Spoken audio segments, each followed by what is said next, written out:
Good morning. What do T.S. Eliot, Karl Marx, Primo Levi, Michelangelo, and Franz Liszt have in common? Pretty unusual collection of people. They were all obsessed with Dante's Divine Comedy. In fact, Dante's poem was a story that shaped and in some cases literally saved their lives.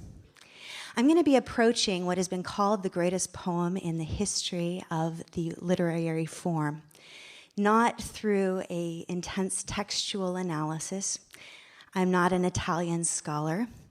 Instead, I'm going to be approaching it as an amateur at the heart of the word, which is to love. I love this poem.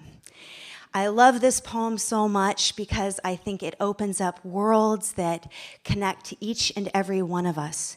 It is a poem that has inspired my favorite works of art, some of my favorite works of music, and I believe it is still a story that saves and transforms lives.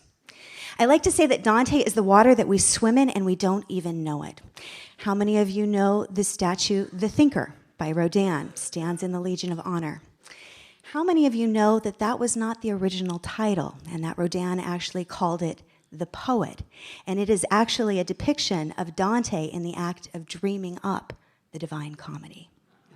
I hope that there will be many more of those epiphanies in the 6 weeks that we will go through the Divine Comedy, not as a political or historical text, although I will reference those, but as a work of visual imagination that inspires and continues to inspire throughout history.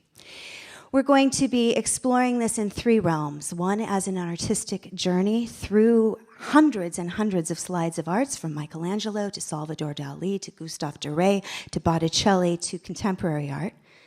Secondly, as a musical journey, because the music that informs the Divine Comedy, there's this wonderful scene where Dante arrives on the shores of Purgatory, and the first thing that he hears is this sound of this song coming through the mist. In exito Israel. And he talks about music accompanying the pilgrim's journey all the way through paradise to the end of the stars. And lastly, we'll explore this as a human journey. A journey of what it means to be human, to find forgiveness, to find hope, to connect with our deepest longings, to transform our lives, to have the eyes to truly see and behold the truth of life. And the most important question, I think, for Dante's Divine Comedy is this: the question, how much beauty can we bear? Because that is, in fact, the question of paradise, where people and souls are grouped not according to their goodness, but according to their capacity to see, behold, and celebrate beauty. I hope you'll join me for this journey of art, music, and transformation. Thank you. Yes, thank you, Kayleen.